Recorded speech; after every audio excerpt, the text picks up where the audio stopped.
Hello, সবাই কেমন আছেন? কি অবস্থা? যেখান থেকে আপনি আমার ভিডিওটি দেখছেন, আপনাকে অসংখ্য ধন্যবাদ। প্লিজ আমার ভিডিওটি একটু শেয়ার করে দেবেন। আর অবশ্যই ভালো লাগলে একটা লাইক, কমেন্ট করে দিবেন। তো প্রতিদিন তো চিতই পিঠা বানাই। আজ ভাবলাম চালের গুঁড়া দিয়ে রুটি পিঠা বানাবো। অনেক দিন হলো রুটি পিঠা খাওয়া হয় না। আসলে শহরের জীবন তো এমনই। শহরের সকল ব্যস্ততার মাঝে এত কিছু করে কিন্তু খাওয়ার সময় থাকে না।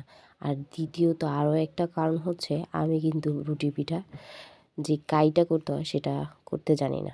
মানে সে কারণেই আর খাওয়া হয়ে ওঠে না।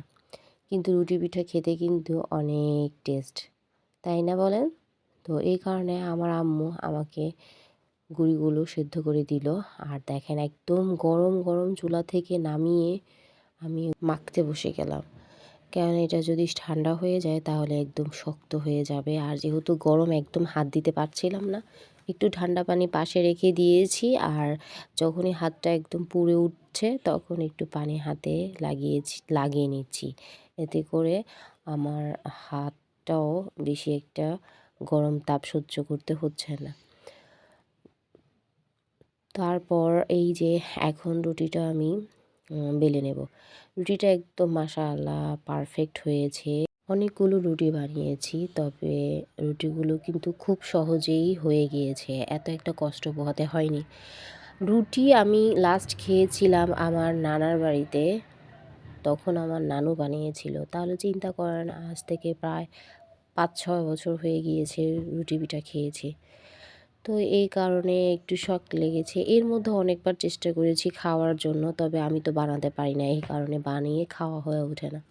আর শহরে যেহেতু একা, একা থাকি, এই কারণে কোনো কিছু ইচ্ছে করলেও যদি সেটা না বানাতে পারি সেটা কিন্তু আর খাওয়া হয়ে ওঠে না।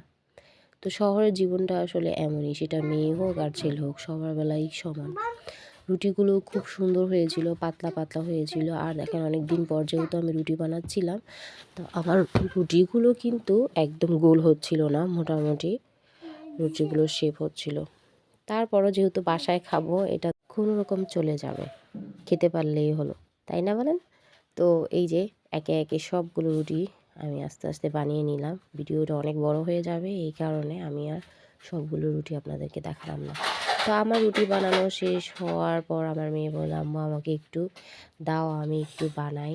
দেখি যে ইদানিং মাশাআল্লাহ ছোট ছোট জিনিস নিয়ে একটু শখ করে বানাতে চায়। আর এই যে মাটির চুলায় চলে গেলাম রুটিগুলো সেঁকে নেওয়ার জন্য।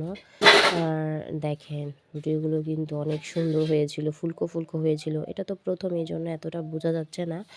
তবে আর সবগুলো দিলে তো একদম ভিডিও বেশি বড় হয়ে যায়, সেই জন্য সব দেওয়ার ইচ্ছা থাকলেও দেওয়া হয়ে ওঠে না।